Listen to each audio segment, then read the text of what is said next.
Whoa, buddy. Put that thing back in its holster. We haven't gone anywhere. I don't understand. Check out the MichaelDukesShow.com for information on how to get access to the podcast. Welcome to the party, pal.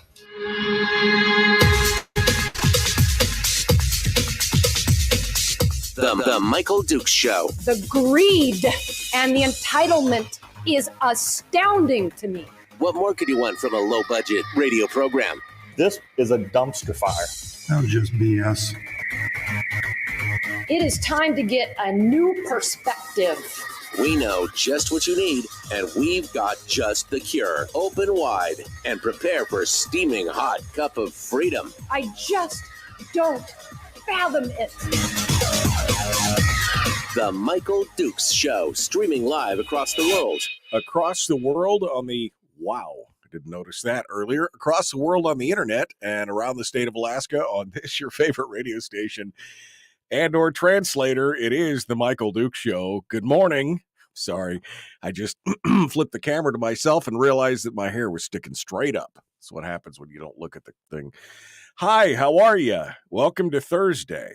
And it is just another beautiful day in paradise. Almost 30 degrees here at the old radio ranch. And I'm on the mend. Yeah, feeling a lot better than what I was before. How you guys doing? You still got the post-election blues? I mean, I know it's a thing, but just keep reminding yourself that this too will pass. This too will pass. I know. I didn't even get on social media yesterday because I knew it would be it would be random sadness from one end to the other. That's okay. It's okay. We've lived through worse, my friends. Come on. We lived through all kinds of stuff. Barack Obama with all his things, Hillary Clinton in State Department, and it's just, I mean, we've lived through some tough times. All right? Don't worry about it. It's got to be okay. We just learn and we move forward. That's what we need to do. Just buckle up, Buttercup. Keep going. That's what we need to make happen. All right. So today on the program, we've got some stuff. We got some stuff and things. We're going to go over some of the new numbers here that came out yesterday. We got an update of the various counts for the various races. For some, it means nothing. For others, it means a shift in one direction or another. So we'll have some more analysis of that this morning. We'll talk about it, and I think we might even have some phone calls or something too. We'll see what we do in hour one here. I'm kind of playing it by ear as I go through and look at all the different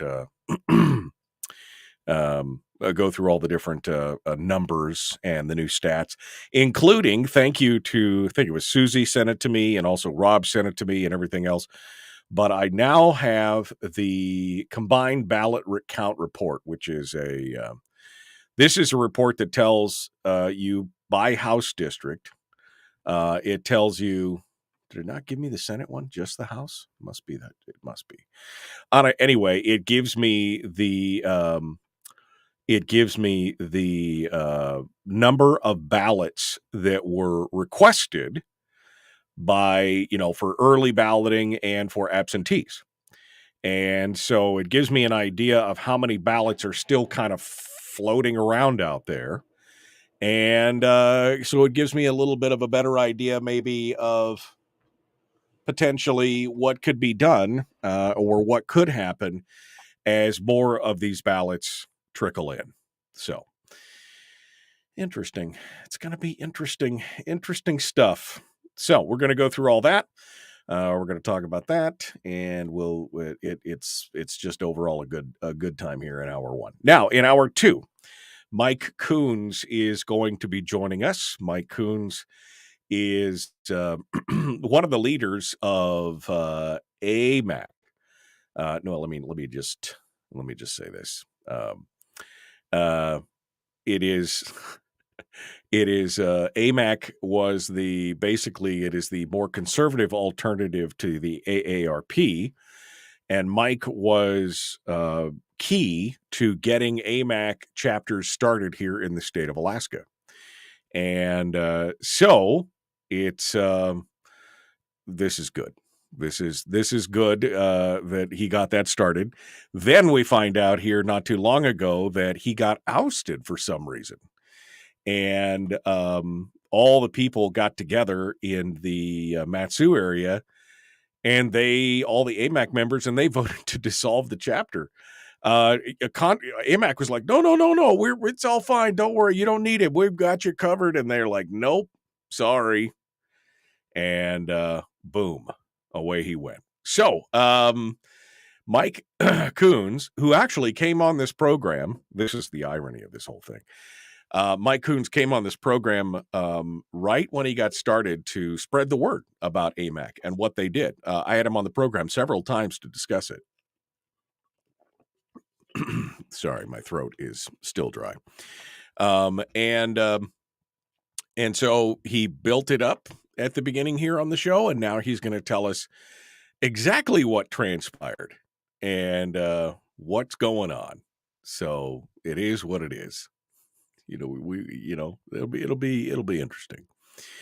All right, so we're going to get into that and talk about that in hour 2 with Mike Coons. And meanwhile, this is all good. This is how we're going to get started. A couple interesting stories. I'm going to start off with this one because I'm sorry. The weird factor, folks. The weird factor. I like Sarah Palin as a person.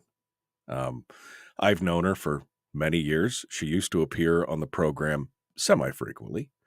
I was a ardent supporter of her for governor. And I was a supporter of her for vice president when she ran then. But ever since then, she has just gotten weirder. Just like, just off in her own, I don't know. So this, to me, when I saw this story, I'm like, okay.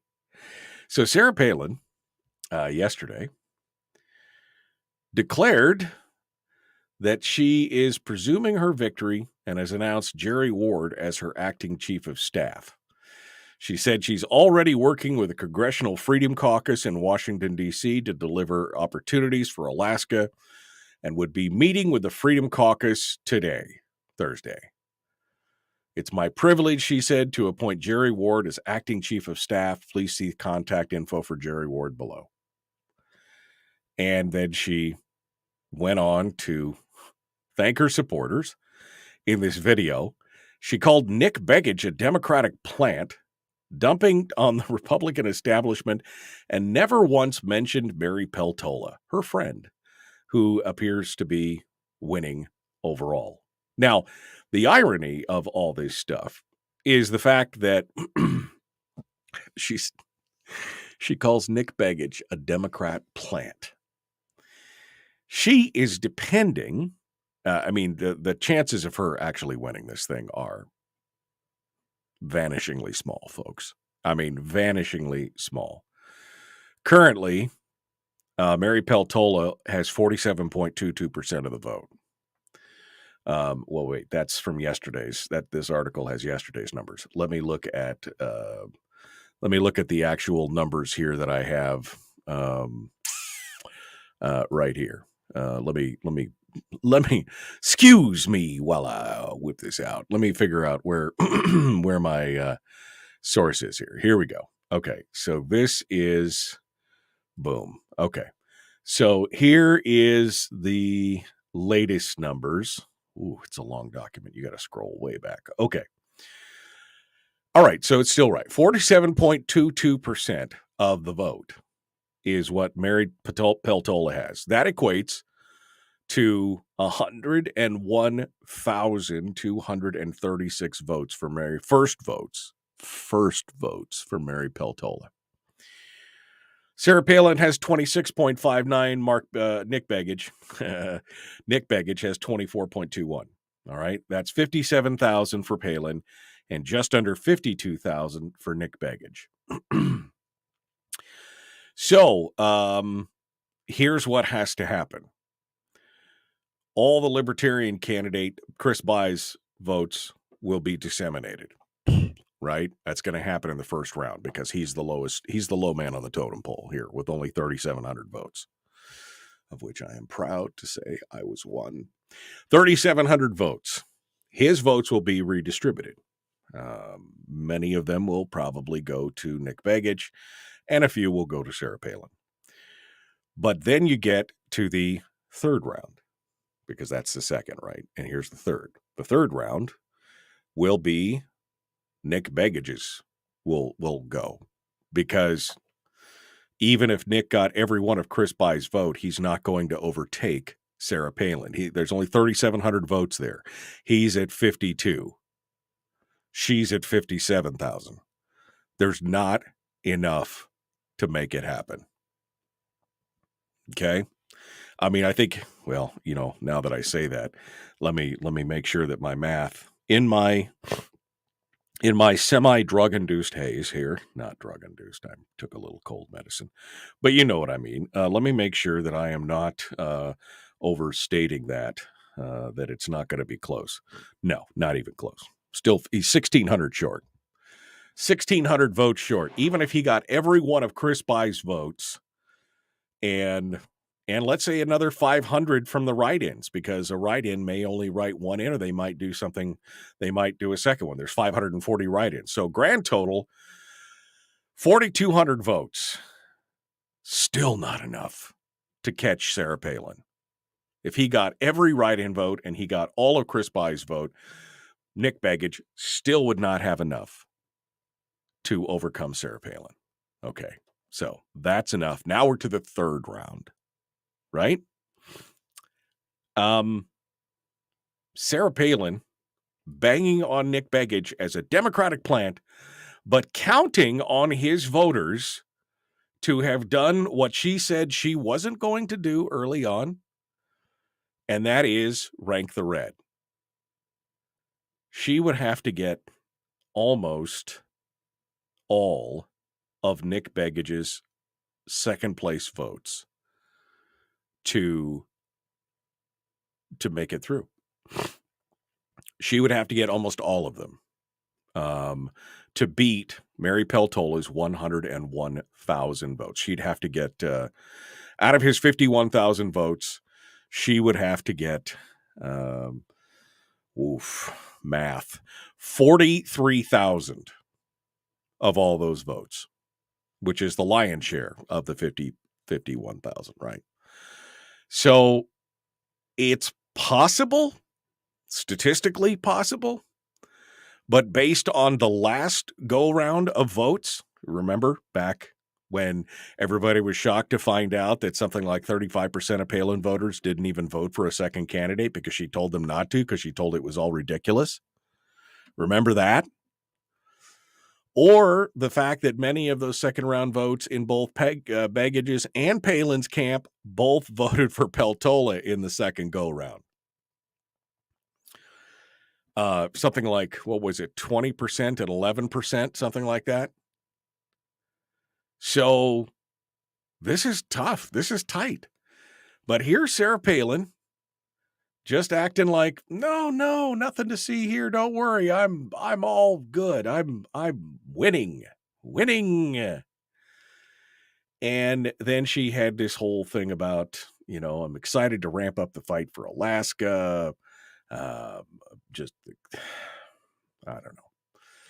don't know. If she wins, great. I'm excited. That'll be good. I mean, I'm glad that Mary Peltola won't be going. But it just seems weird because we're not going to know for, 2 weeks, the 23rd. It's exactly 13 days from now when we will know what's going on in this race. But she's just jumping out there and doing it to it. Just doing it to it. So that was the weirdness to begin with for today that I saw that. And I was just like, it seems odd. Just seems a bit odd to me. But this is politics in the state of Alaska. And I guess this is what we've got to get. This is what we've got to get used to now, is just more of this stuff going on. All right, we got more coming up. We're going to continue with some of these new numbers. And we'll, again, have we should have the number of absentee ballots and things like that to help round that out. I'm looking forward to that. We're going to continue this discussion. And then Mike Coons is going to be joining us in hour 2, the Michael Duke Show. Common sense, liberty-based, free-thinking radio. We'll return with more right after this.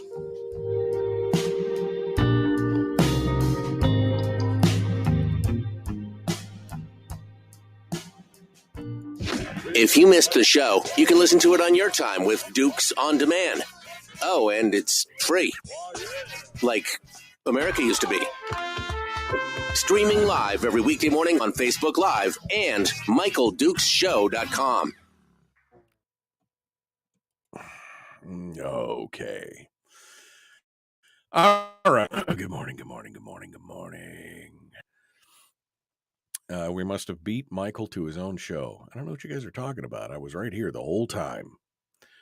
Good morning. Good morning.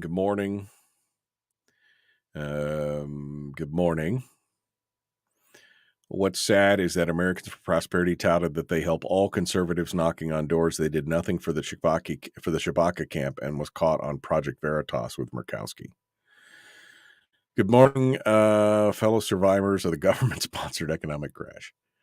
I quit AMAC after that, said Sandy. Mike was the only reason I joined. Yes. Good morning. There was only one weird factor? No, there was a lot more. Maybe you should do a Zoom session with Brian, because Brian is... what's Brian doing? Brian is pouring coffee straight into the filter without measuring it. Ooh, baby. All right. Another glitchy day on Facebook, and he switched over to YouTube. I don't know what's going on, but there we go. Okay. What is the alternative AMAC? We'll talk about that, I'm sure, with Mike. Palin was planning on running for Senate, but Kelly beat her to it. Palin made a weird video in the winter of 20 or 21. She didn't decide to run until Dawn died. Nick was already debating Dawn in public. She's a fake and a fraud, and that would pander her just as bad. Richard, I don't disagree with you. I'll just say I don't disagree with you. Nick was already heavily into the race, and she could have just supported him and endorsed him, and that would be it. And then since Shabaka lost, Palin could have run again in the next one. All right. Republican Party should have forced Begich out, just like a real primary. Then we wouldn't have had this problem. Why force Begich out? Willie? He was already there. He was already running. He was running before Dawn died. I mean, why? We know the Republican Party's not going to do anything except roll over and wet on themselves. Seriously. Oh, they should have forced somebody out. Oh, yeah, like they did with Lisa after they censured her. Yeah. Mm-hmm. Yeah. Mm-hmm. What happened to Stara? She's become stranger and stranger. Yeah. Yeah.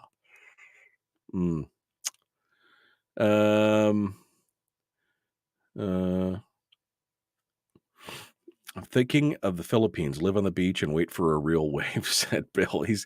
But you can't snow machine in the Philippines, Bill. You can't. All right. I like her a lot, but cannot fathom why she would take support from Mitch McConnell. Who, Sarah? Sarah took support from Mitch McConnell?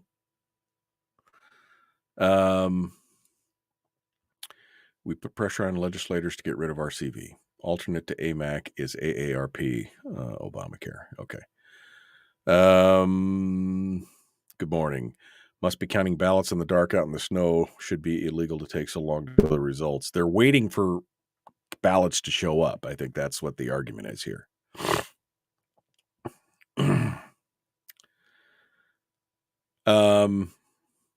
Yeah. Who cares? He lost the primary, came in second. Get out of the way. But that's the thing. It was a jungle primary. I mean, hey, guess who won the primary? Mary Peltola. So everybody else should just go home then? I just don't understand sometimes the knee-jerk reaction of, I mean, he did the work. He went out there. Has Palin really? No, I'm not even going to get into it because I'm just going to get pissed about it. Palin has been off in the pucker brush down south, glamming it up and being on Fox and honking for the cameras and going out with her boyfriend and doing everything else. Well, Nick Begich was flying around this state talking to people in various villages like you, Willie. I would think that you would want to support somebody like that instead of a, a PR princess like Sarah Palin. But maybe I'm wrong. Maybe I'm wrong.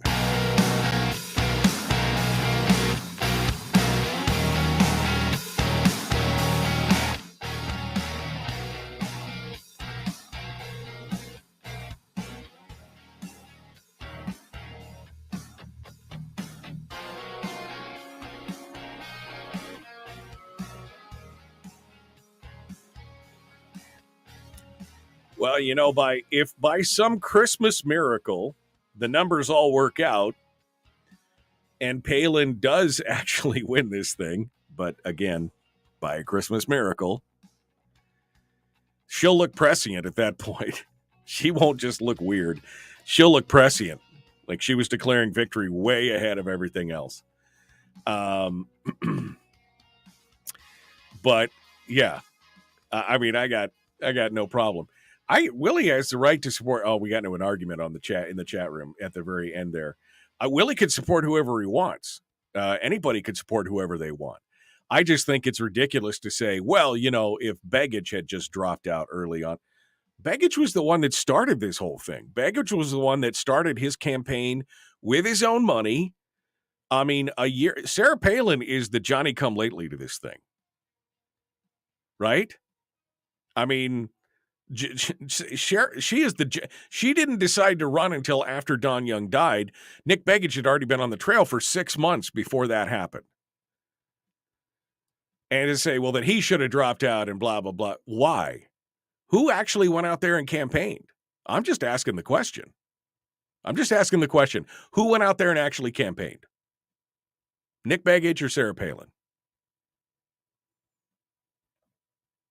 I mean, I'm just wondering.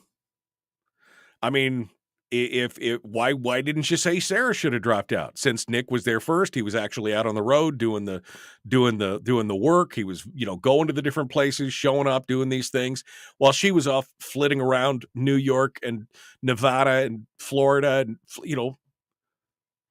that's what I'm asking. Somebody said, well, the Republican Party should have stood up and yeah, right. The Republican Party in this state, is a joke. Joke. I mean, maybe it's the cold medicine talking, but I'm kind of tired of kicking it around the bush. The Republican Party in this state is a bunch of little knots of people who seem to be looking out for themselves. You got some great Republican districts out there who are fighting, who want it, who are mad as hell, who are calling for censure. And then you get to the state party and they're like, well, yeah, well, if we could get around to it, we might fix that, and we'll issue a strongly worded letter that doesn't actually say anything, and we'll really do nothing about it. We'll really do nothing about it, so it won't matter. The Republican Party is not going to do anything for you folks. I mean, the Republican Party is really nationwide. It's been just a failure. just been an absolute failure. They can't decide, which direction they want to go, and they want to tear at each other. Meanwhile, the Democrats are just continuing to glom on to success and influence. So, that's what we're going to do. All right. It's a hot freaking mess. That's, that's pretty much, that's a t-shirt right there. It's a hot friggin' mess. That's what's going on. All right. Where was I before we got sidetracked? So, we're going over the numbers. Yeah, that's what it was. Again, I apologize. Still working my way through this stuff. All right. So 99.5% of precincts reporting in on the latest numbers. And as we analyzed yesterday, it's not looking good for the home team, folks. It's not looking good for the home team. And that would be, of course, Team Shabaka in the U.S. Senate race. 400 out of 402 precincts reported. Is that right? 402 precincts. Okay, yeah, precincts. Got it. Anyway, 99.5% of everything reporting. This is from yesterday at 2:22 p.m., which is odd because the first one is 2:22 a.m. Must be something that's automatically generated. Anyway, U.S. Senator with 99% of the ballots coming in as opposed to only 96 the morning before. 99.5% of the ballots coming in. Excuse me. Lisa Murkowski trails Kelly Shabaka by roughly 3,000 votes. 44.26% for Shabaka, 42.79% for Murkowski. Now, if you assume that all of Buzz Kelly's votes, well, that's an assumption, but let's play with fire, shall we? Let's just assume that all of Buzz Kelly's votes go to Kelly Shabaka. 6,228 votes to Kelly's 94,120. So we're going to get 100,348 votes. My God, I did the math in my head. That's it right there. 100,348 votes for Kelly Shabaka with Buzz Kelly rolled in. That means that she will be ahead of Lisa Murkowski by 100,000 votes. Excuse me. Apologies. By 10,000 votes. But here's the kicker, folks. Buzz Kelly gets eliminated in the second round. His votes all go to Kelly Shabaka. But then you have the third round, and Patricia Chesbrough, with her 20,000 votes, rolls right over the transom and floods the boat, and Lisa Murkowski wins against Kelly Shabaka. I mean, there's just no other way about it. This is what they were counting on the entire time, to put in a candidate for U.S. Senate, the Democrats, who was malleable, who was another Scott Adams, who was willing to take one on the chin and go out there and, be the stalking horse for Murkowski to be able to do all the things that she doesn't want to do. Talk about abortion and gun control and social justice and everything else. And then tell everybody, and if I don't make it, vote for Lisa. That's it right there. 212,000 votes. And by the time it's all said and done, it's going to be Lisa Murkowski by maybe 3%, 4%, right? It'll be 4,000 or 5,000 votes. Lisa Murkowski will beat Kelly Shabaka, I think, at this point. I don't. Again, it would have to be some kind of Christmas miracle where all of Pat Chesbrough's voters just were so mad that they couldn't even vote for Lisa. They bullet voted for Pat Chesbrough. I don't think that's going to happen. Do you? Do you? All right, we already did the analysis of the U.S. House of Representatives. Good news on the governor's front, with 99.5% of all precincts reporting in. 52%, Mike Dunleavy. That's not even going to have to go to a second round. That's it. That's a one and done. Mike Dunleavy wins the election, and does not even have to go on to a second round. And quite honestly, what's really interesting to see here is that even if you combined the Walker, Drygas, and the Gara Cook numbers, 43%, they wouldn't even have mattered. Not even enough. Not even enough. And I know that many of us who voted for Charlie Pierce, those numbers would have gone right to Dunleavy as well. I'm down here in this voting for Charlie Pierce as number one. So, I mean, that would have gone on top of it. That's just icing on the cake for Mike Dunleavy and company. So that's some good stuff. All right, now we need to look at some of the other races that we talked about yesterday. Some of these races, again, it's a done deal. I mean, the Gary Stevens race, 55%. That's, anything. This is an interesting race here. This Senate District D, which is the Tuckerman Babcock, Jesse Bjorkman, Andy Cizek race. And I got to go over here to the combined. Oh, see, that's not going to do it. That's the House races. Where is I was just going to get the numbers out of the, nope, I don't have those numbers. Okay. Well, I'm curious as to see what the numbers are. I'm going to have to pull this during the next break. I'll pull the ballot numbers for the Senate. I only have the House ones up right now. So I want to know how many ballots went out, how many online, in person, what do they call that? Absentee ballots. There you go.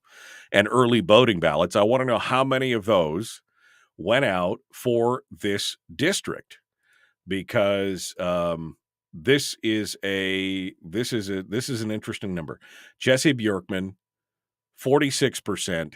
Tuckerman Babcock, 41.87%. So Andy Cizek is his votes will be divided. The question is, who's going to get the votes? Now, it was already noted that Tuckerman Babcock has said that he, how did he put it? It was actually very, it was actually very kind. He said, Jesse Bjorkman, 5 blah, blah, blah, blah, blah. I congratulate him, Babcock said on social media on Wednesday, and wish him the best in his new role. Babcock said based on early numbers that Bjorkman would win the Soldotna Senate seat, which is, I find that interesting. I find that interesting that what is supposedly the reddest district in the state, the Kenai Peninsula Borough, has continued to put out candidates and elect candidates that are not as red as we think. I mean, we got Peter Micciche, right? We had now we've got Jesse Bjorkman and we've got Ruffridge, right? Those those are the two that are coming in, and then excuse me, and then the one that Ron Gillum took over for to begin with, and Chuck Kopp. No, Gary Knopp. He was, look at who we've been putting out. That this is, again, supposedly one of the reddest districts in the state. And then I look at the assemblies and I look at the elected bodies and I'm like, you guys are maybe the most red place in the state, but we better start paying attention to what's going on in your local communities, because you guys seem to be producing some of the weirdest kind of bifurcated purple people. We may be red, but the people that you're sending down here sure seem to be a bit purplish. Right? I mean, is it just me? Or is it every time I see another candidate up, I'm like, well, that's kind of, yeah. Mm-hmm. Now we got the Ben Carpenters, we got the Sarah Vances. I mean, there's a few exceptions to that rule. But it seems like everybody else, and now Ron Gillum's out, so where's the... I don't know. I don't even know how to read it at this point. But quite honestly, this is the race that shocked me. Because I thought Tuckerman, he had this in the bag. But apparently, there was a sizable contingent that decided that they didn't want more red in the legislature. I mean, I counted this one as a solid win already. This I shook. So it's interesting. All right, we're going to continue here. We've got more coming up. The Michael Dukes Show, common sense, liberty-based, free-thinking radio. We're going to be back. And we will see in our final thoughts here before we get into hour 2. Back with more right after this.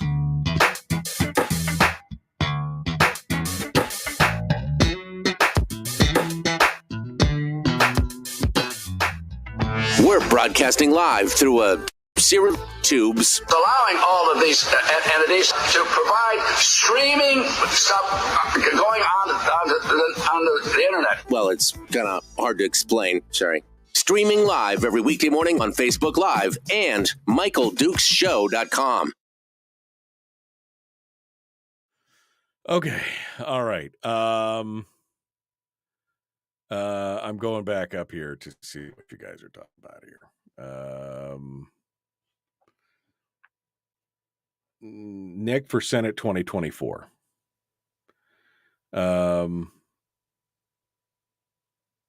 Yeah. No, I think Nick should run against Dan Sullivan. I agree. Wow,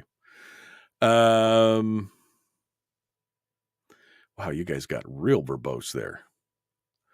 Okay. Still, now I'm scrolling. Now I got to the top to where I was. Now I'm working my way back again. Nick first just talked about that. Meanwhile, inflation goes up and our 401ks dive. Yep.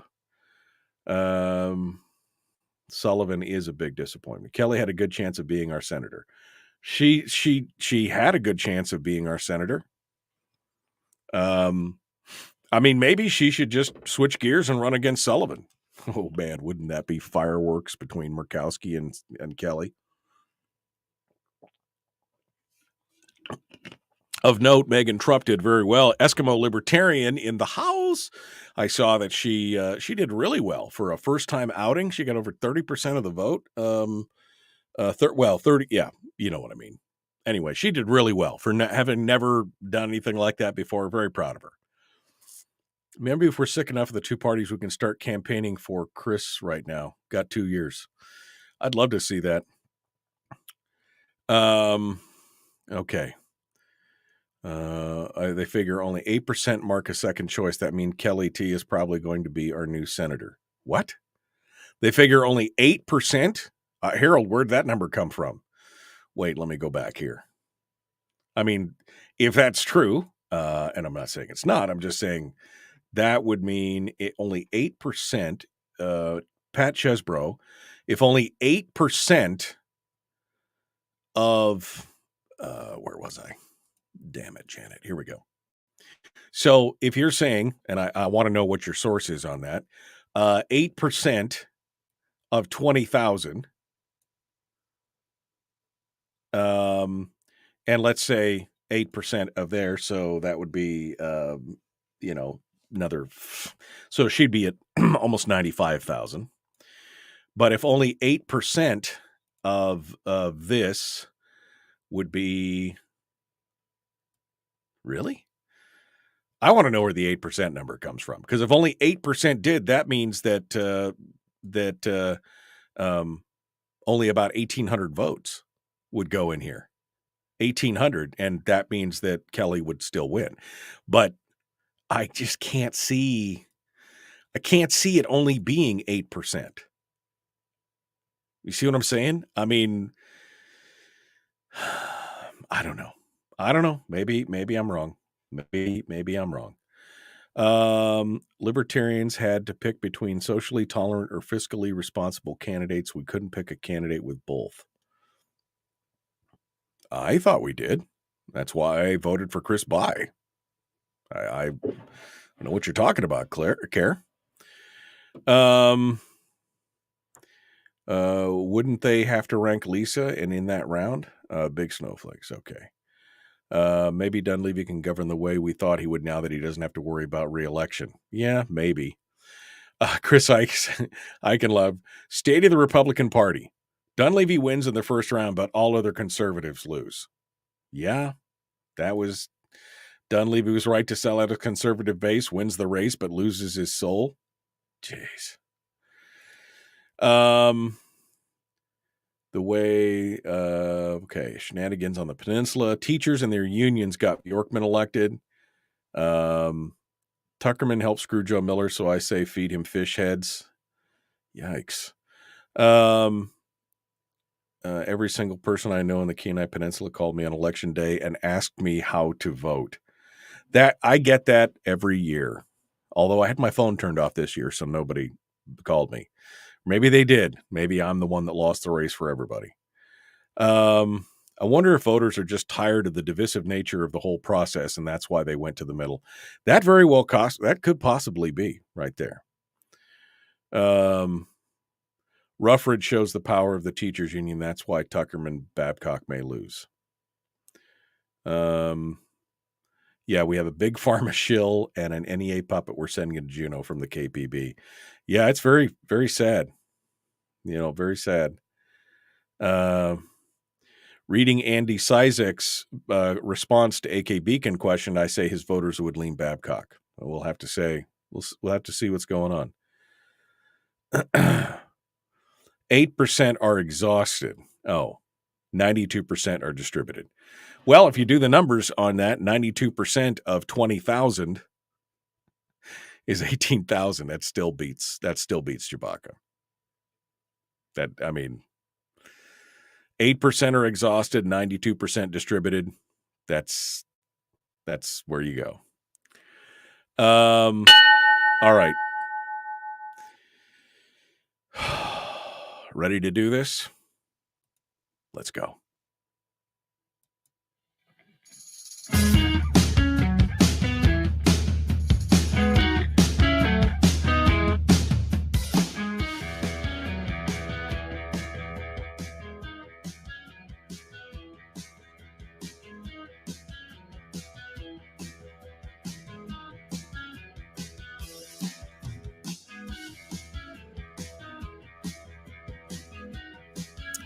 All right. We're trying to read the tea leaves here in the chat room during the break here. We're trying to figure out, is there any way to make this math work out for Kelly Chewbacca versus Lisa Murkowski? And I'm sorry, I just don't see how you make the numbers work. I mean, like I said, even if you assume that all of Buzz Kelly's votes go to Kelly Chewbacca, I mean, that would mean that she would roughly have 100,000 votes. Well, Lisa's at almost 91,000. She only needs 9,000 votes to beat that. And Pat Chesbrough took 20,000 of them. So that means it was, if even half of Chesbrough's voters rank Lisa as number 2, then there you go. I just don't see it. I just don't see any viable path. Maybe I'm being Debbie Downer. Like I said, maybe it's the medicine. I don't know, but maybe that's, that's where it's at. Okay. Where were we going before we got so rudely interrupted? We were talking about the different races. Let me go back to the different races here. Yeah, the one that surprises me here, I mean, it's still possible. There's only a difference between Bjorkman and Babcock in District D down in the Kenai. There's only a difference of just under 600 votes, 540 votes roughly. Andy Cizek has 1,434 votes. So the question is, did Andy Cizek's voters bullet vote him? Or did they decide to and he sounded like he was more in line. I didn't read the article, but one of the commenters in the chat room said that his answers to the Alaska Beacon sounded like they were more in line with Babcock than with Bjorkman. So, I mean, at this point, Tuckerman would have to get over half of Sizek's second votes, and that would assume no second votes going to Bjorkman. I just don't know, because the votes can go either way. So this is still a question mark, although Tuckerman Babcock is already conceded. It's still a question mark. The one that's too close to call, of course, is Senate District E, Roger Holland and Kathy Giesel. And, of course, Rosalind Casey is in the wings on that. This was literally a three-way split, 33, 34, and 31%. Now, the question is, do all of Rosalind Casey's voters just vote Kathy Giesel because she's closest and nearest and dearest to their heart? I don't know. I mean, this was not nearly as well, although you could see that Kathy Giesel she's the one that got all up and cozy with Matt Clayman and did campaign events with him and started running a bipartisan ticket. You can see it already, can't you? You could see it already.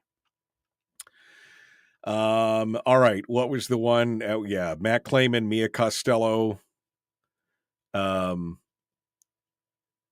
50.45%, 49.36%.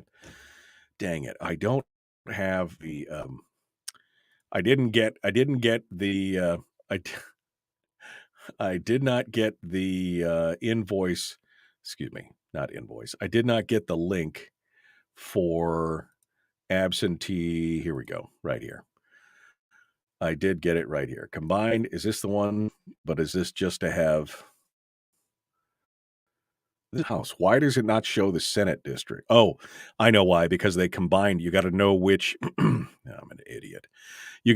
Sorry. You've got to know which. You've got to combine them yourself. So you got to figure out which district. That's how you figure out how many are out in a Senate district, because you got to know which districts that Senate district covers, and then you got to do the math and figure out how many are combined. So that's my fault, and I can't remember the districts well enough to do all that, so we'll have to come back to that. But Matt Clayman, Mia Costello, I'll have to do some crunching later on this afternoon and figure it out. But, I mean, the difference between the two of them right now is 135 votes, roughly. I mean, come on. 140 votes between the two of them. The big question somebody asked me in the chat room earlier was on, of course, Senate District O, which was Mike Shower and Doug Massey. And the good news there is, baby, Mike Shower, 52.41%.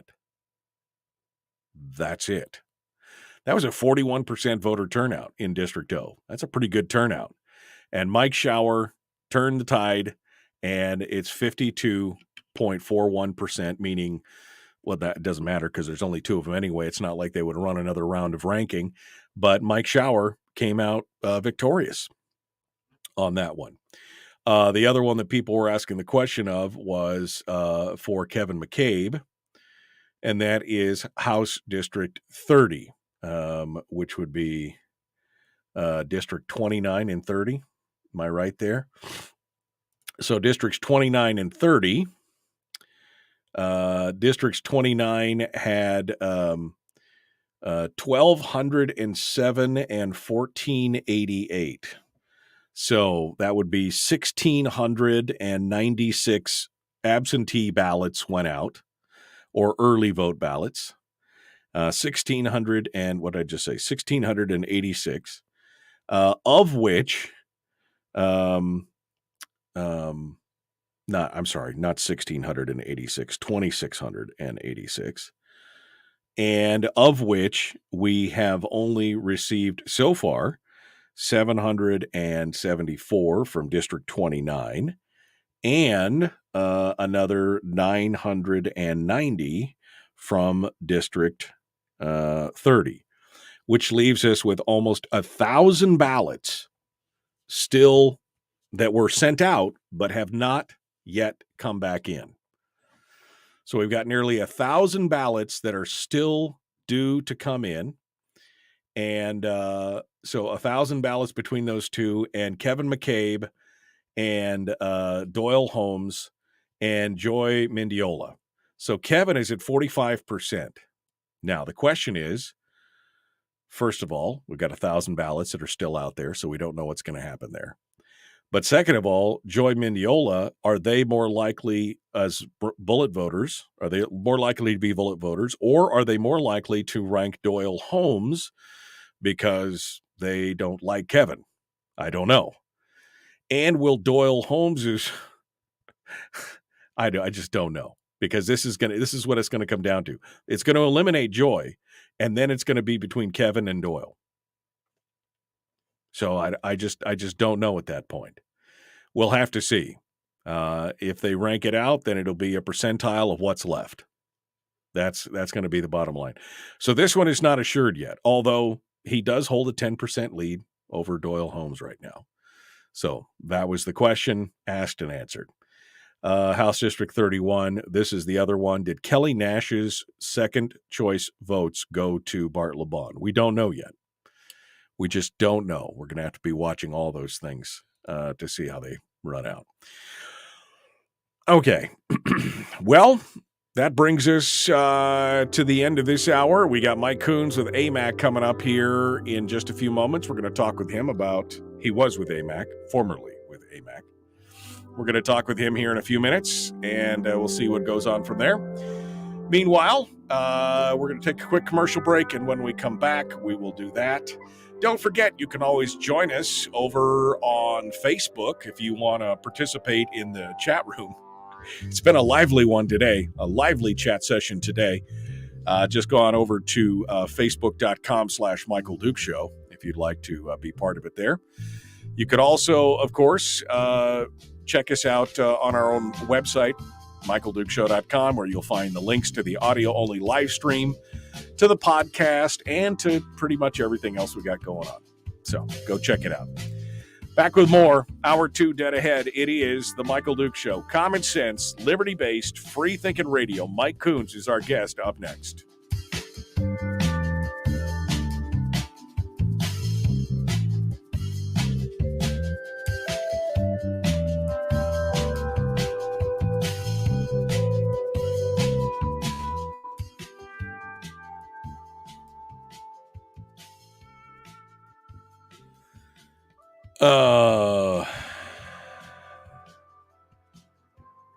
All right.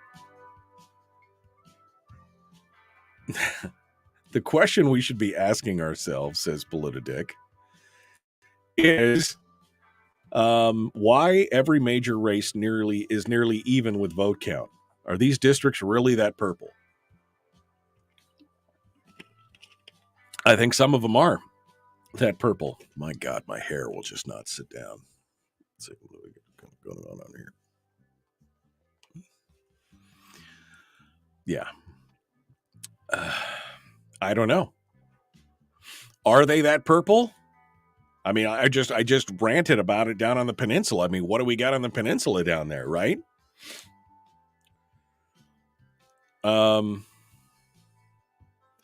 I think you may have to assume that half, and this is, I think, probably pretty accurate here. I think you may have to assume that half of the second choice people voted against the incumbent if they voted for the same party as their first choice. It's very possible. We just don't know. I mean, we're in uncharted territory at this point. Cover the front. We're getting too much glare. Come on, man. What do you give me a hard time about?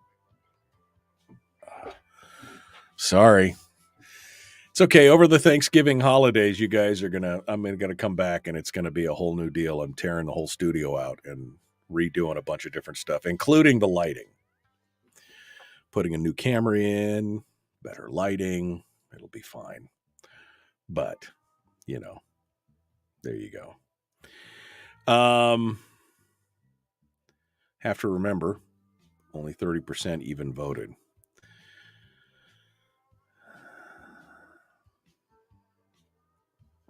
let's see. I have to agree with you, Michael, that I'm pretty sure a lot of people just don't understand how the ranked choice numbers are going to play out here on the 23rd. No, I don't think they will.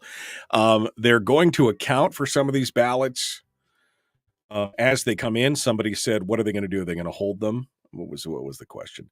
Do they throw the absentee ballots in with the other counts, or do they hold them until the end? My understanding is that they're throwing them in as we get these updates. They're throwing these ballots into the mix as we get the updates. That's why the numbers have been changing. But they could hold them all to the end, I guess, at that point. Dems did such a better job educating their voters on ranked choice. Reps just complained about Republicans until the midnight hour. That's true. I mean, I did my bit. I put out my little Facebook or my little YouTube video on why you need to rank. You know, you may not like the game, but you got to play it to win.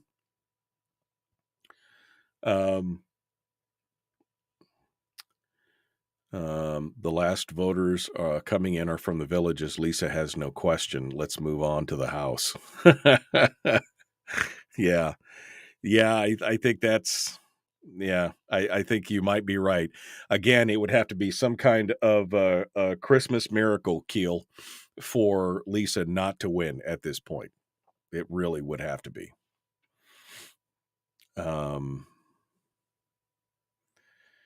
All we did was toss out the old bums and vote in some new bums. Well, that's kind of how it works, right?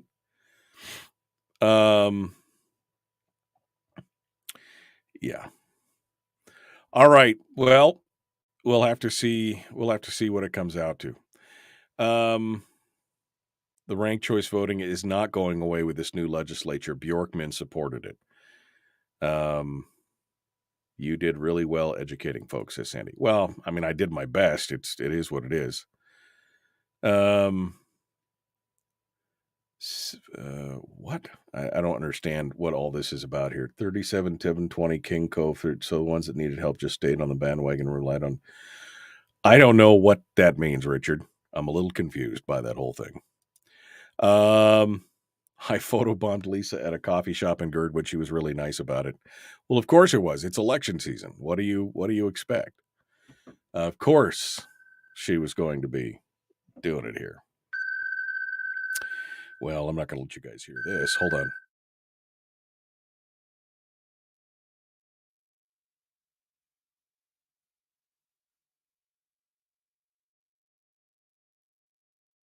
Yeah, that's what I thought.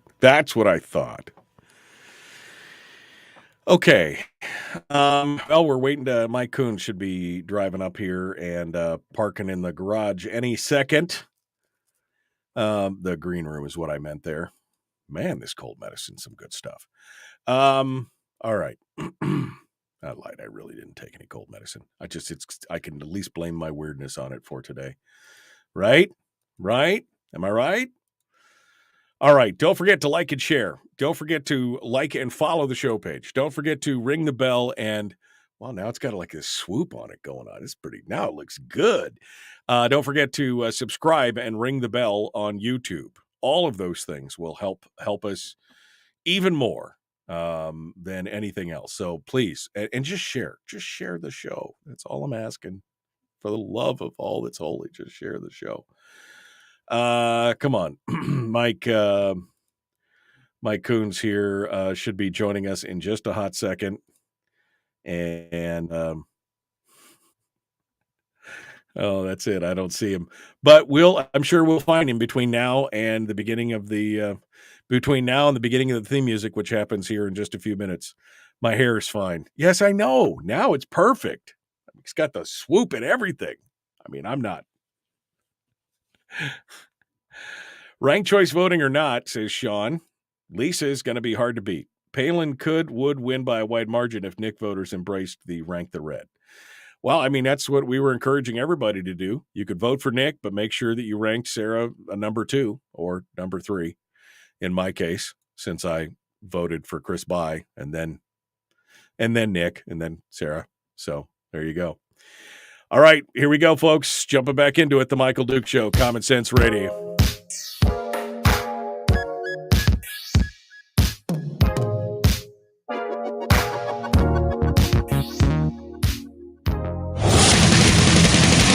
Whoa, buddy. Put that thing back in its holster. We haven't gone anywhere.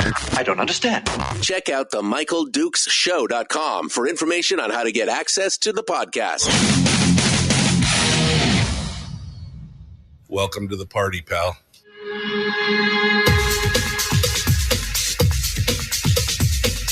The Michael Dukes Show. The greed and the entitlement is astounding to me. What more could you want from a low-budget radio program? This is a dumpster fire. That was just BS. It is time to get a new perspective. We know just what you need, and we've got just the cure. Open wide and prepare for a steaming hot cup of freedom. I just don't fathom it. The Michael Dukes Show, streaming live across the world. Around the state of Alaska on this, your favorite radio station and or translator, it is the Michael Dukes Show broadcasting live. And we are just now getting into hour 2 of the big radio show. We're supposed to be jumping into it with Mike Coons here, who was going to do it via video, but instead we're going to do it via telephone because he got the wrong link. We're going to just start today. If you heard last week before last, we were talking about this. It made big waves. Mike Coons, who was the founder of the chapters of AMAC, which is the conservative alternative to AARP. That's how it was sold to us. And he came up here and built up the chapters. He was the one-man band. He was a champion for this thing to get it all started and get chapters started here in the state. And then, of course, what we heard was that all of a sudden they said, sorry, we don't want you to be team captain anymore. And they kicked him to the curb.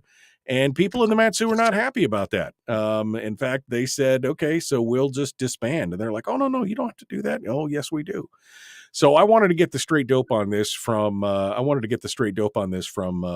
Mike himself. So let's go over to him right now and we'll see what he has to say. Good morning, Mike. How are you?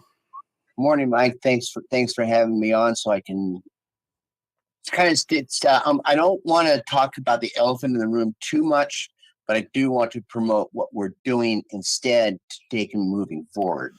Okay. But well, I think in all fairness, we kind of should know what's going on, for especially people who gave money and did all that kind of stuff. I mean, we should kind of know what's going on here. We can't just kind of shovel it all under the carpet. Oh yeah, no, I'm willing. I just don't want to spend an extraordinary amount of time on it. Sure. But the history on this is 8 years ago.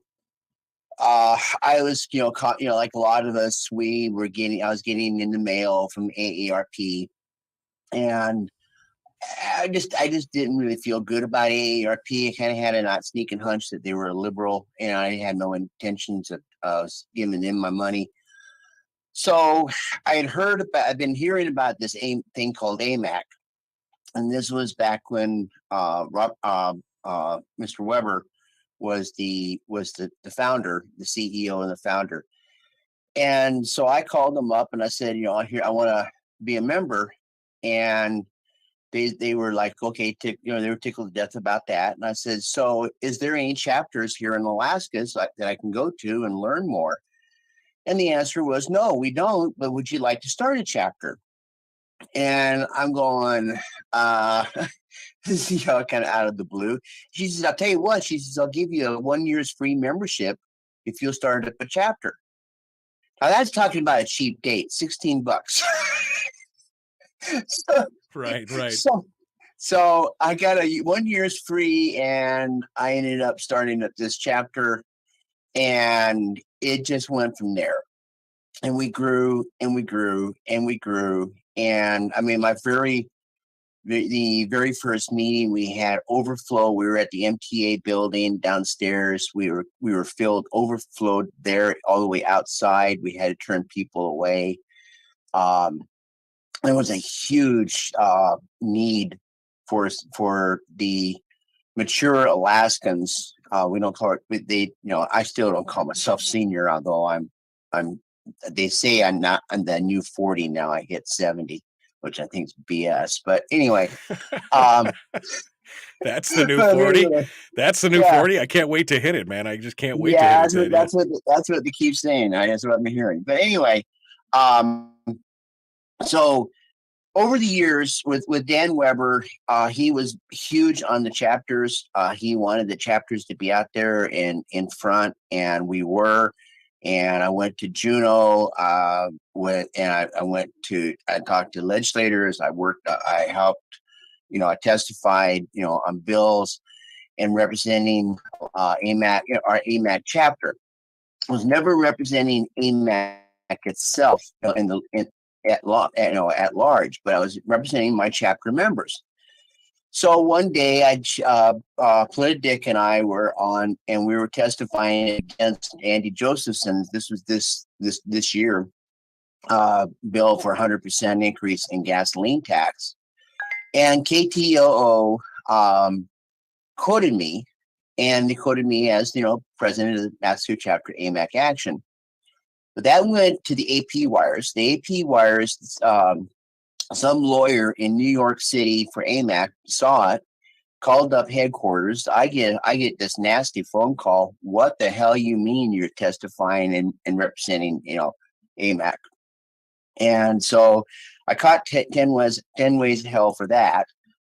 And so I thought we'd had that resolved, so that AMAC was actually going to listen to what we needed, and then they were going to endorse or oppose legislation, and then I could put it forward from there. They never did. They never followed up on that. So then fast forward, we had a forum with Governor Dunleavy, and he showed up. We had 105 people show up. And Polita Dick, as he had been doing, was videoing our meeting, live streaming our meetings, and everything was fine. And there was apparently some idiot online that then turned around and did a death threat against Ann Zink out of that. And so I got word from Ann that she had gotten death threats, right after that meeting. She wasn't saying that it was from our people or anything like that, but she didn't let me know. So being straightforward and being honest and being transparent, I called AMAC up and said, hey, this is what's going on, just in case you get any sideways views, hearing about this, that this is what happened. That none of my people, called her up and gave her death threats or anything like that. I said, as a matter of fact, I think we know who it is, and we've given that name to the state troopers, blah, blah, blah, blah. They went completely nuts over that one. What do you mean you're live streaming it? And I went, yeah, I've been live streaming it for the last 3 years. You can't live stream. I went, yeah, we've been. I said, matter of fact, I said, my monthly reports, for our after meeting reports, I have stated on there that we have a gentleman live streaming, and we did 1,800 views. We did 2,000 views. We did whatever. And the head of operations goes, oh, I don't read those reports. And I said, well, you're the one that requires me to send the reports. So he went nuts over that. So then my chapter members were very angry about that. And they were actually ready to call her quits right then and there. Right. May of this year, this was so about 2 months later, I went down to the AMAC conference in Orlando, and we had a sit down meeting with the CEO, Bob Coulter, and we had a kind of a come to Jesus meeting. It was good. I thought it was productive. There were some compromises made on both sides, and I thought things were going to go well after that. So, because at the conference, we had like an hour on Article 5 in the U.S. Constitutional Convention, and AMAC is on 100% on board with that. And it's like, okay, cool. So we got this, we got our state one coming up. So then in August, we had our meeting, and I had Mike Shower and Jim Crawford there, and we got educated up on what this was and what it wasn't, the whole 9 yards. So I said, okay, so it basically brought up the point that, the Yes on One guys, we're going to need some help. We're going to need some money. We knew how much it was going to cost for some advertising. So, so everybody was agreeable to that. We were going to give them some money to do that. And so I put it in my report that we were endorsing, ballot measure 1.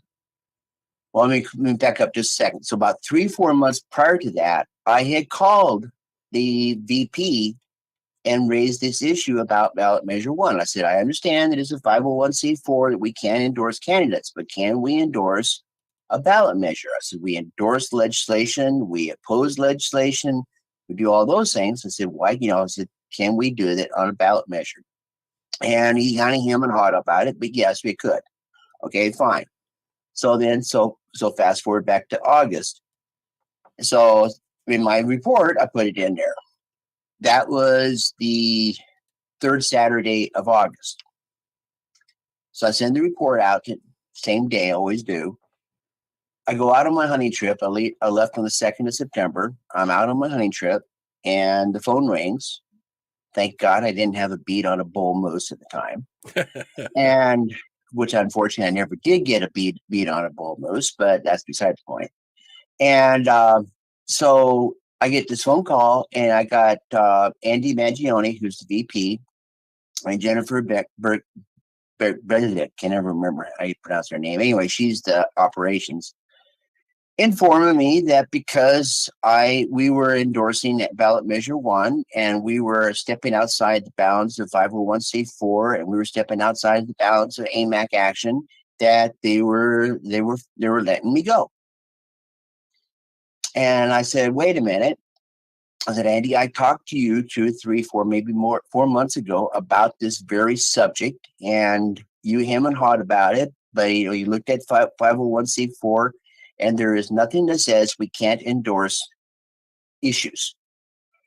And that's what this is an issue. And he goes, no, he said that we never had that conversation. And I went, Andy, we did. Well, if we did, I would have done a letter. And I went, well, you didn't do that either, Andy.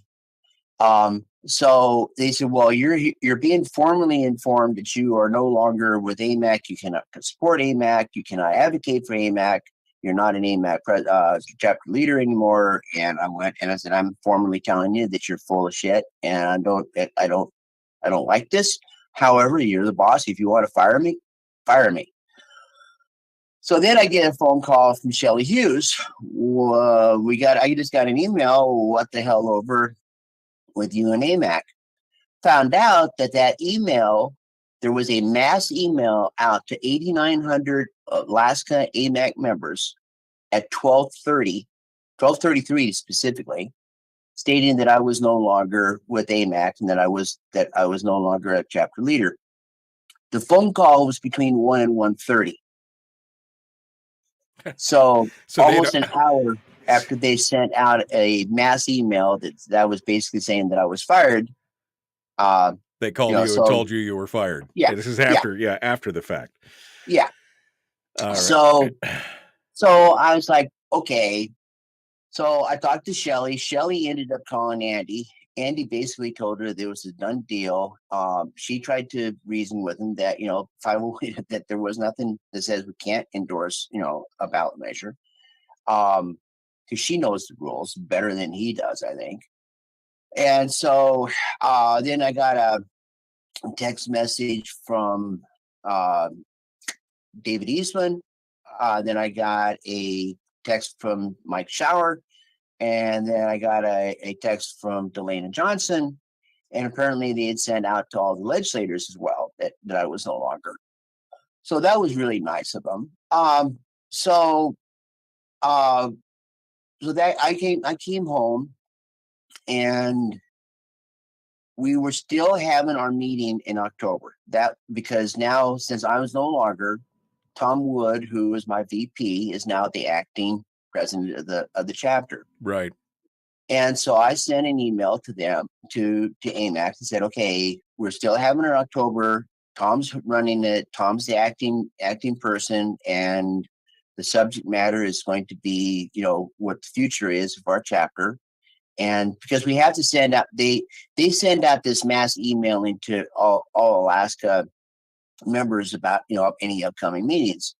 And I said, so Tom doesn't have the form that you use. Tom doesn't know how to do this. So here's the information. I'm helping him out with this. And I got a nasty email back, basically telling me to bug off, that they were going to handle it themselves. They finally ended up getting hold of Tom, got into a pissing contest with him. But never, not once, not one time did they tell Tom that he was not the acting leader or acting president. All right, Mike, hold the line for a second. Mike Coons is our guest. He's the former AMAC chapter president, and we've been talking about what went down with AMAC here in the state of Alaska and where we go from here. But we are up against the break, so we're going to take a quick one. And when we come back, we will continue with him and get more of the information and then find out, where do we go from here? Where do we go from here? We'll find out here in just a moment. The Michael Duke Show continues. It is your home for common sense, liberty-based, free-thinking radio. We'll return right after this.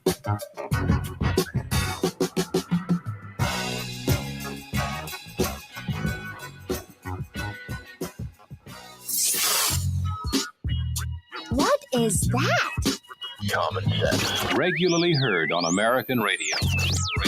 Michael Duke Show. Radio.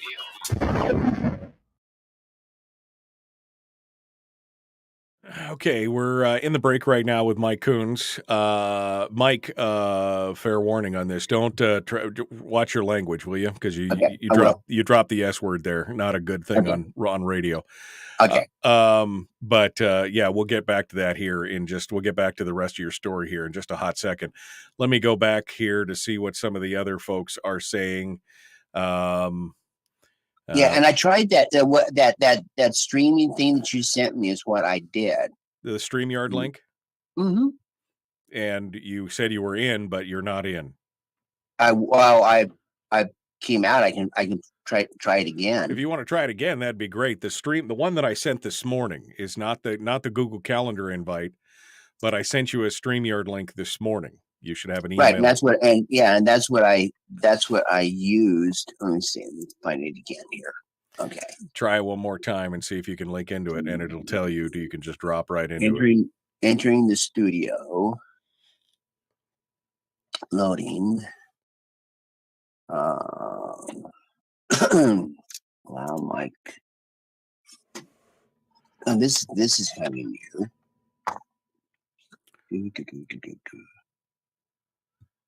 Okay. All right. While Mike is working on that, I will remind you that you can hit subscribe and ring the bell on YouTube. Hey, look, I see Mike has joined us in the chat room right now. Let me turn that down there so we don't get the bad feedback, and we'll get that squared away there. All right. Mike is now in the green room, where we will get started with him here in just a second. But subscribe and ring the bell on YouTube, and then you can also like and follow the show page on Facebook. So one way or the other, you will make sure that you get your notifications in the proper time. All right. Looks like Mike is in the chat room now, in the green room, and let's bring him on board. There we go. There we go. Okay. All right, Mike. Do you have headphones? No, I can. You hear me, right? I can hear you, but I can also hear me. So I was just curious. Oh, let me get off the telephone then. Oh, there you go. Yeah, good call. There you go. Is that better? Yeah, that's better. There you go. Okay.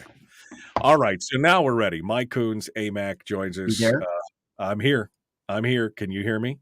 Can you hear me? I'm not hearing you. You're not hearing me? No audio. I can hear you. All right. Well, you know what? We're just going to go back to the old telephone. We'll just do it the old-fashioned way. We'll just do it the old-fashioned way. We will just do it we'll do it this way because it's better on there. And in fact, what I'll do is I'll just put you up on the screen and then mute your microphone. So now you can talk and people can see you. How about that? There we go. Okay, so is that going to work? Yeah, Yep, that'll work. Okay, That'll work. that works. All right. Okay. All right. Now that we've got all the technical stuff squared away, folks. Wow, man, it's amazing.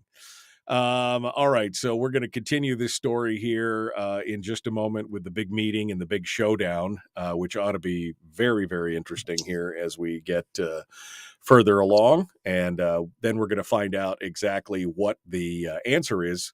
You know, where do we go from here, kind of thing. That's going to be the next batch of stuff. So we're going to put Mike back in the green room for just a second here as we finish up.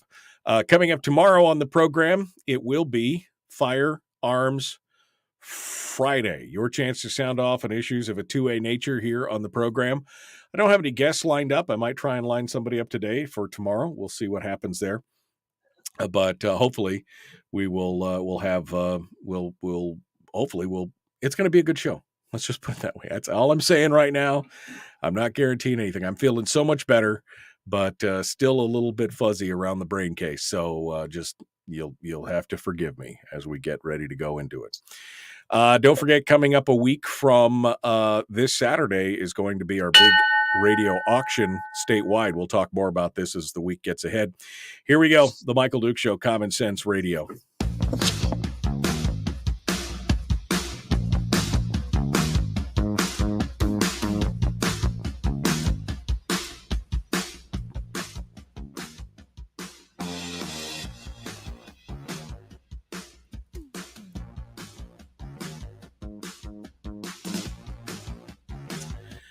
All right, we're continuing now our discussion with Mike Coons, who is a former chapter president for AMAC here in the state of Alaska. As we said earlier, AMAC came about, kind of as an alternative to AARP. And Mike was one of their most stalwart advocates there at the very beginning. In fact, he started the first chapters here in the state of Alaska and was doing a ton of work. He came on the program several times to discuss and talk about these things. And I thought was doing a great job. But as we found out, they weren't liking some of the advocacy or some of the positions there was all different kinds of things that they weren't liking. And so they removed him from the position. And now we come to the meeting right after they have removed him. And Mike was going to finish that story before he tells us where we go from here. All right, Mike. So let's continue on with the story. You were about ready to hold the meeting. They finally got a hold of your VP, and where do we go from here? So right after they got hold of Tom, and Tom was highly upset with it. We had a long conversation about it. They had this first ever webinar for Alaska, for the Alaska chapters, talking about AMAC Alaska issues, which they had no clue about what Alaskan issues were. But after the introduction by Andy Magione, he made it very plain and very clear that the Matsu chapter of AMAC Action was on hold, that there was no leadership, that we were not going to have a meeting the next day. This is Friday. Our meeting was the very next day. That's Saturday. There was not going to be a meeting on Saturday, and that there was no leadership, and that they were working on getting new leaders for the Matsu chapter of AMAC Action. So I'm sitting here watching this, and because I was able to get on the webinar, I couldn't respond back, but I could sure as heck watch it.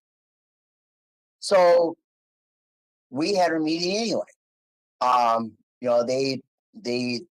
They had not, and I asked Tom specifically, did they ever tell you were fired? No. Did you ever get anything in writing saying you were fired? No. Were you ever told that you couldn't represent the chapter as the acting president or acting team leader or whatever? No. We're having a meeting. So we had the meeting. Tom opened it up. He ran it, and he brought me in as a guest speaker.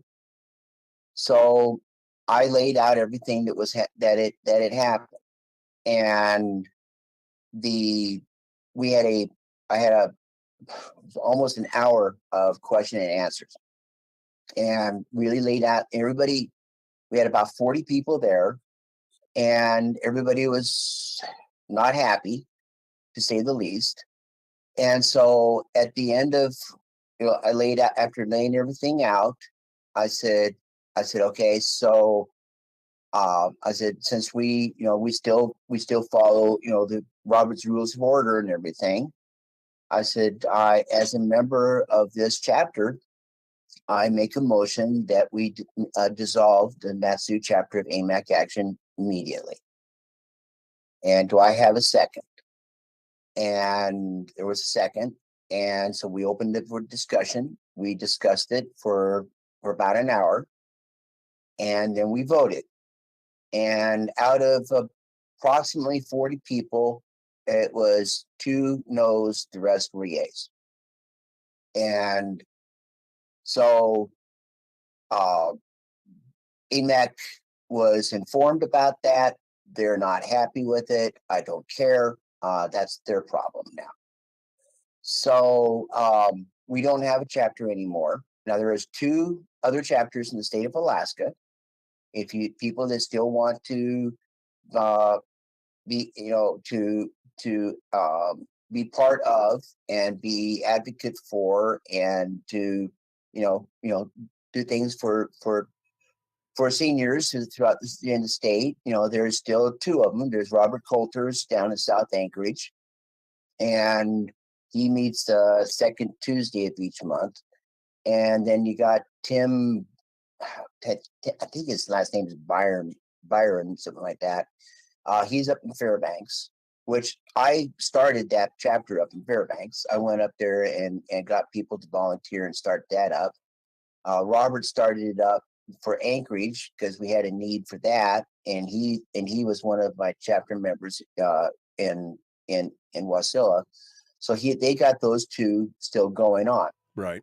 And that's all good and fine. And I hold no animosity towards them or to AMAC and to AMAC itself, to our Alaska chapter members. I go for it, folks. You do everything you need to do, and right. Be an advocate for seniors issues, and I fully support that 100 million %. Well, Mike, I just can't support the leadership that just pulled the stud on me. But well, let me ask you this. I mean, essentially, what this came down to was the political the activism side of it. This is where it wasn't AMAC as an organization; it was the political action arm that they felt like you were running amok or putting them in danger, or that was their response, is that they couldn't do certain things, even though they feel like you were within the law. Is that the gist of this whole thing? They run scared on 501c4, and they are running scared. They don't want liberal socialists attacking them, because, as I've been told a million times, well, we got a big target on our backs. Well, hey, guess who had a target on his back the whole time? My back, my front, my side, my head.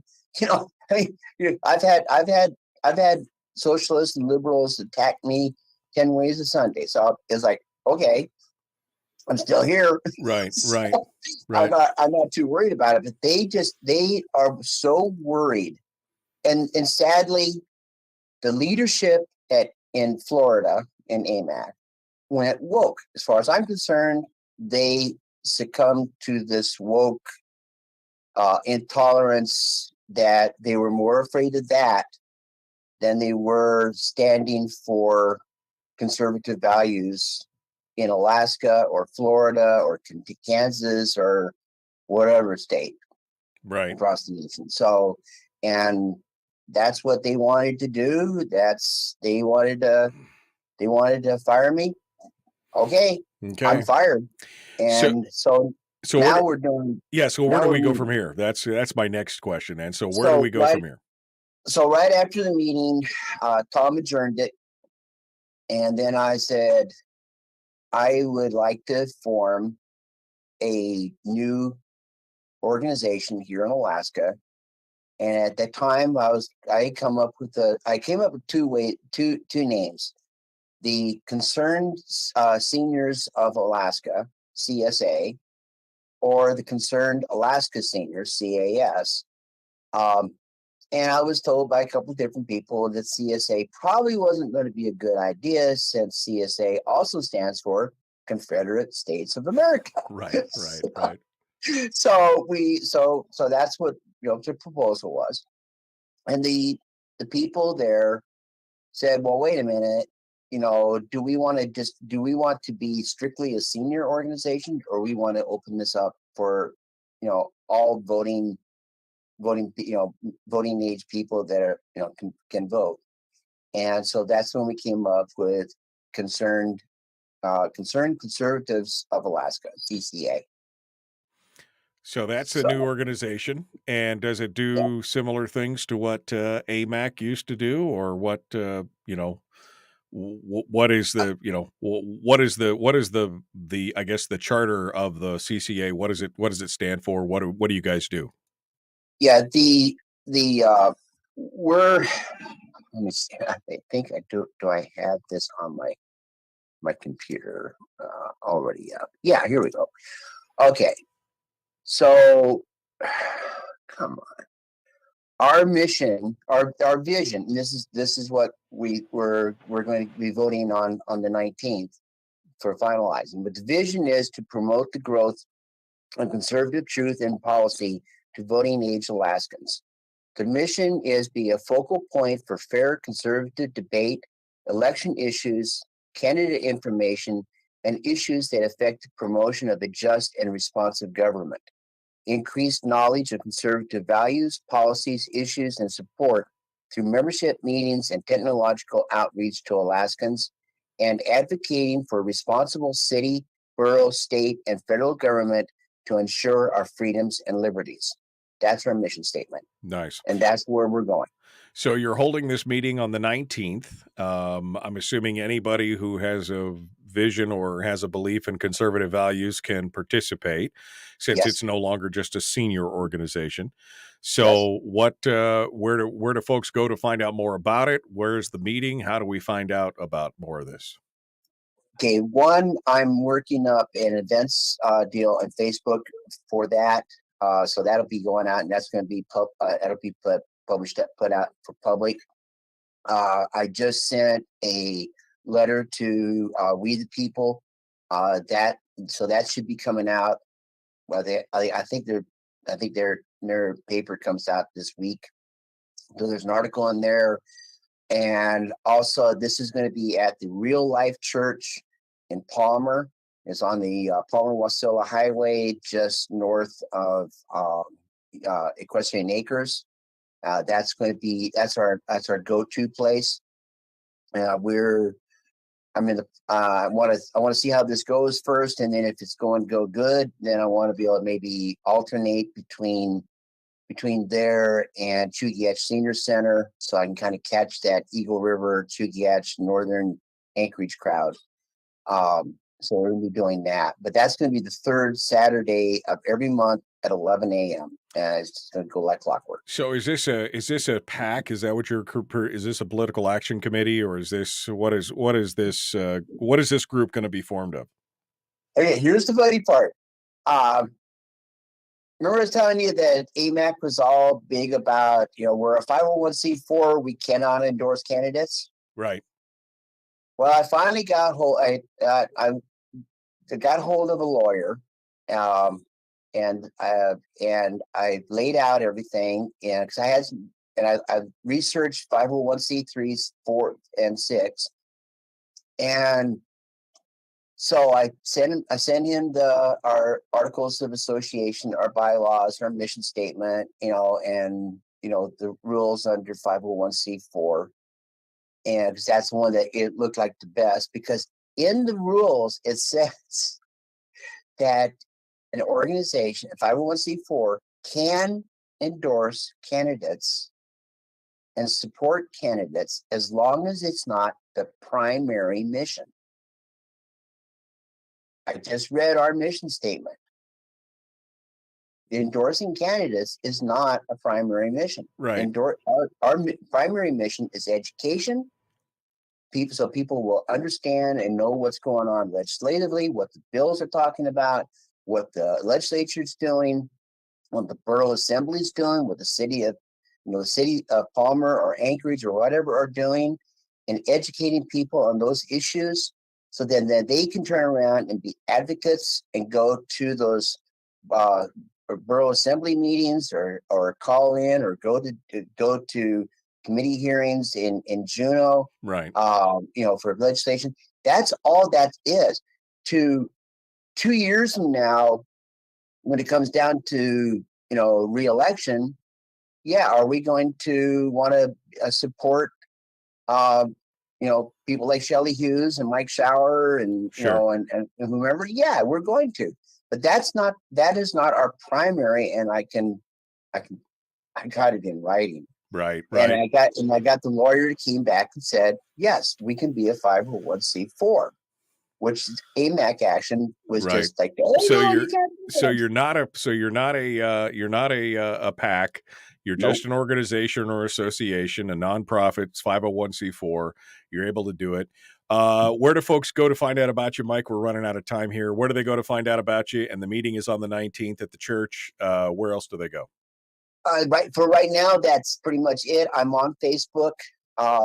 Coons Mike is my name on Facebook. If you want to touch on me there, you can PM me there. If you want to talk to me personally, after you PM me, I'll give you my phone number. Probably shouldn't put it on the air here. Well, you can. People can reach out to you and find out about it. Mike Coons, Concerned Conservatives of Alaska, CCA, right? That's where we're at. All right. Mike, thanks for coming on board and sharing with us and giving us some insight into this. We appreciate it. We thank you for coming on board, and we look forward to hearing more from you guys as you proceed to grow. Thank you for coming on. Thanks, Mike. Hold the line for a second. Folks, we're out of time. The Michael Duke Show continues. One final segment dead ahead here. Common sense, liberty-based, free-thinking radio. Streaming live every weekday morning on Facebook Live and MichaelDukesShow.com. All right, Mike, final thoughts here. I'll give you a couple minutes here just for any final thoughts that you may have going on. Any final thoughts, Mike? I just hope that we can get folks to, I would love, we got 400 and some odd people already from the previous. And I'm really thinking that we're going to be able to do that. And I'd like to grow with that. I would like to be a good group of people that'll get out there and advocate and be able to make some change and stop, silliness like this last election. It's my ulcers are kicking in like crazy, like everybody else's. It's been mind blowing. And if there's anything that I can do with this organization and building this organization so that we can get more people out there to advocate and to vote and to discuss and to cuss and to change minds. I mean, I had one lady that was going to be a no on the constitutional amendment ballot, and I laid it out to her and gave her the facts, and she changed her vote to a yes. So it's just that's what my goal is. That's what I'm hoping to do. And this one guy on Facebook who does not like me at all, he called me a power broker. And if he thinks I'm a power broker, more power to me then, because I don't consider myself a power broker. I consider myself just an Alaskan that wants to get out there, and I see a way of helping, and I want to help. Yeah. Well, we appreciate you coming on board. Thanks for sharing the information with us. Again, CCA, Concerned conservatives of Alaska, that's what you're saying? Yeah. Might have been better to be concerned citizens, and then you could have drawn a bunch of people in who may have not been, or who may have been just flirting with conservatism. But either way, CCA, I appreciate you coming on board, and thanks for coming on board and sharing with us today.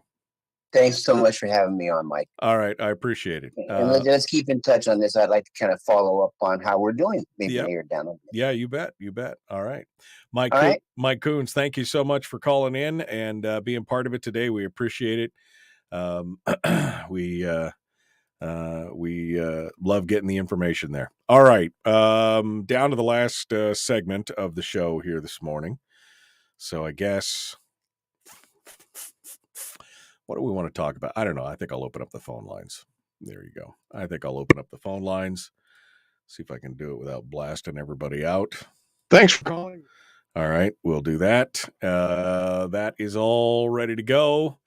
Got the phone lines up now, and we can roll in there. Folks, thanks for coming in and joining us today. Please be sure to like and share the show, like and follow the show page, subscribe and ring the bell on YouTube, do all that kind of stuff.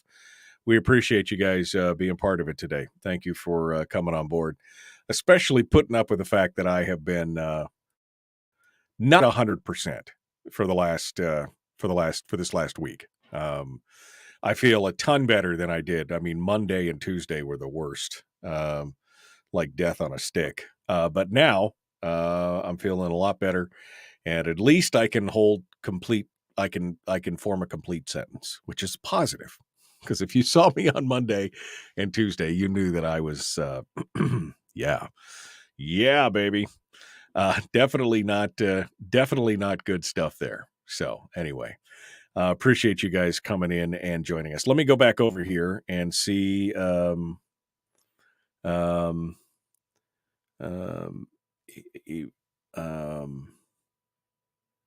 sorry. I'm just going back and looking at some of the comments here. Politidic says they never had a single invite given to the Vote Yes group. It was a very one-sided, politically motivated discussion at AARP. AMAC Nation shut down the conservative voices. No rebuttals allowed to the narrative that we're presenting to the ARP. Dark money. Alaska is a cheap date. Yeah, I mean that's part of the problem. Brian says, with the weaponization of the IRS, you can see why they'd be scared. And I could see that for sure.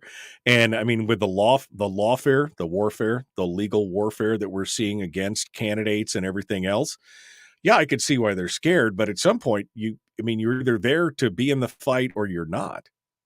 That's the thing. I mean, you're either there to be in the fight or you're not.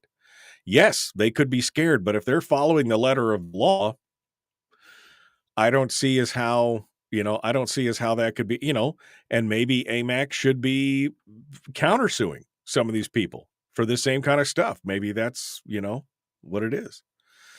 Robbie says, you mean to rub two thoughts together? Yeah. I was barely able to rub two thoughts together on Monday or Tuesday. Today, I got a little friction going. I got a little warmth going. I can get a little bit going on. All right, we're 10 seconds out. The Northern Justice Project is a 501c3. Yeah, exactly. There's a lot of stuff like there. Just All right, phone lines are open. Let's go.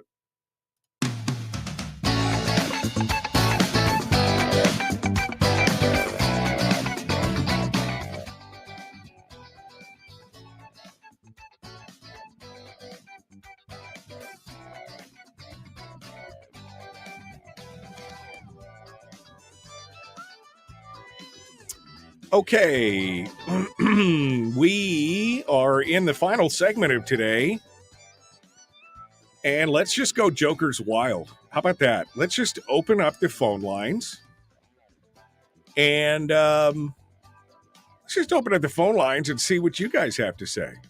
How about that? Phone number to call, 907-433-3150, 907-433-3150. Special thanks again to our friends at Satellite West for sponsoring this hour of the program. And it is some good stuff. Good stuff. You can go out and find them at Satellite West. If you are, Anaktuvik or Adigan, Adak or Angoon. I was looking for all the A's. I was looking for almost there. Anchorage or okay, I lost it. I didn't have another A. A Fognac. There we go. There you go. Wherever you are, you can get something from Satellite West that will keep you in contact, whether that's text messaging or emails or internet or phone calls. They've got them all over there. Satellite West.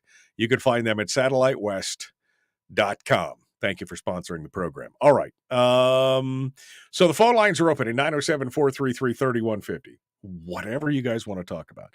You Amchitka, thank you, Brian. If you want to squawk about the election, you can. If you want to complain about my math from earlier, you can. If you want to talk about something completely different, you can. Whatever it is that you want to talk about, open line, open forum. How about that? It's been a while since we've done that. Anything is fair game, including, I don't know, Joker's Wild. Joker's Wild. So whatever you want to talk about, I'm here. Let's see what you have to say. 907-433-3150. We would love to hear what your guys' thoughts are here on the program. Tomorrow is going to be Firearms Friday, which is my weekly therapy session, as you know. Weekly therapy session. I feel so good about it. I feel good.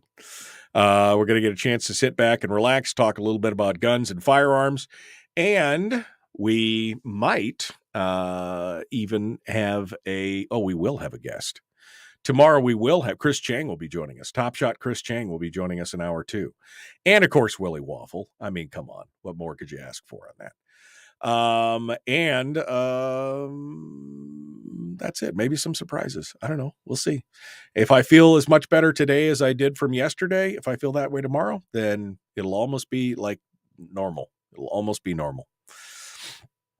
Take that, COVID. It was like a bad flu. That was it. I mean, I just feel like somebody dropped a bus on me from orbit. And other than that, we're good to go. All right, let's go back to the phones now and see what you have to say. Good morning. Who's this? Where are you calling from?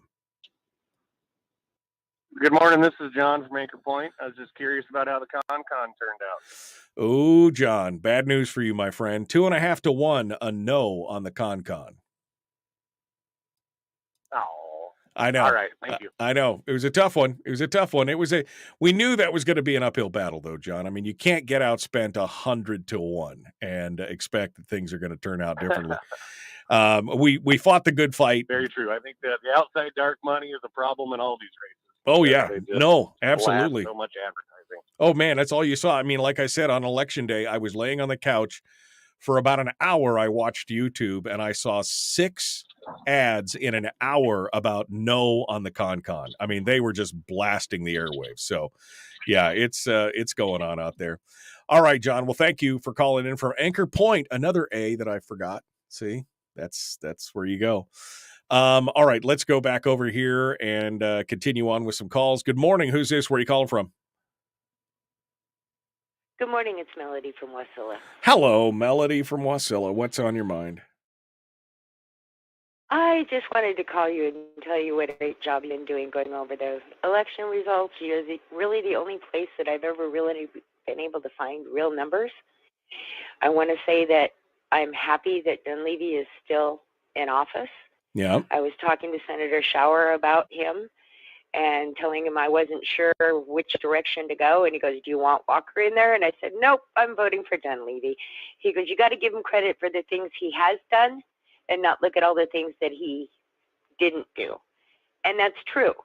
Also, I am so happy that Senator Shower is still standing tall for his constituents in Juneau. Yeah. I'm very thankful that we have him. Yeah.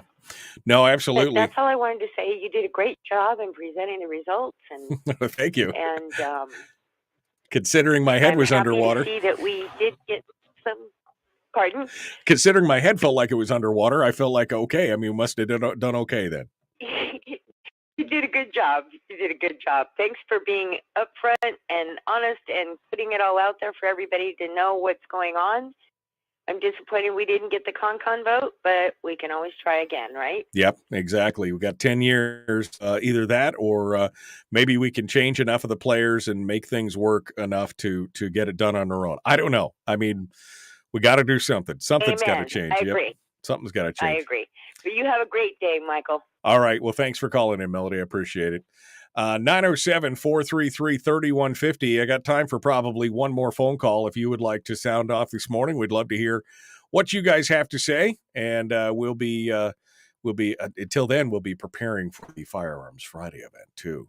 Brian asked in the chat room, how expensive are YouTube ads?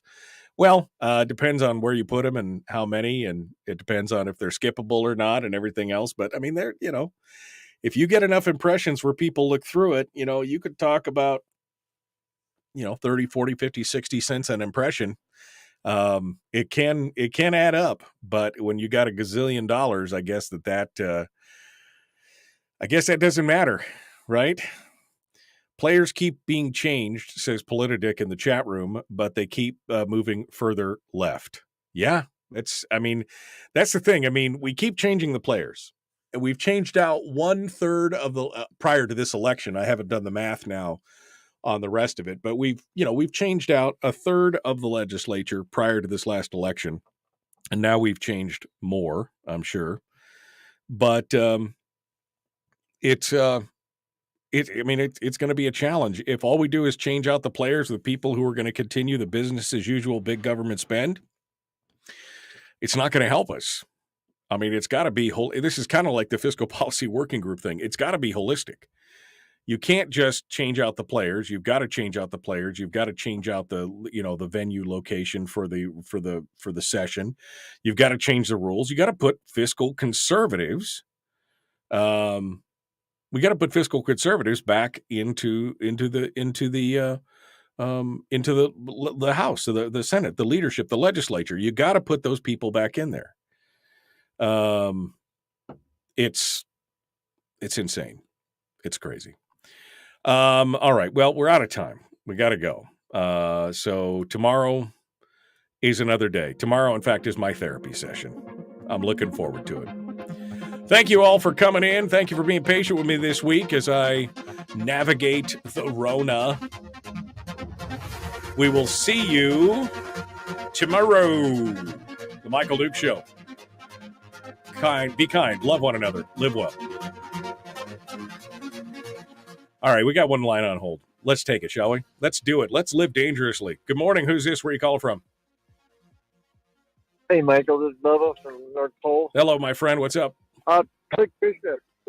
Did Click Bishop get reelected? Yes. I got to probably guess it's going to be yes. Yes. I hope that. Yes, he did. He was reelected. And his, let's see, where is his? Oops, I'm sorry. That is House District, not P. I'm sorry. I'm scrolling through the list here real quick so I can give you the actual numbers. There we go. And let's see. That would be House District R. Click Bishop, 56.39% of the vote. Elijah Verhagen, 27.89%. So it was almost it was a 2-to-1 margin. 2-to-1 margin, Click Bishop over Elijah Verhagen. Well, there's a new definition for insanity. And it'll be Tuesday's elections. Yeah, that's true. It's true. I mean, you send the same folks back again and again. Yep. All right. Well, Bubba, thank you for your call. I appreciate it. Folks, we're out of time. Gotta go. Hope you guys have a good day. We will see you tomorrow.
We've shed our terrestrial radio skin, and now we are slimy lizard internet people. It's the Michael Duke Show.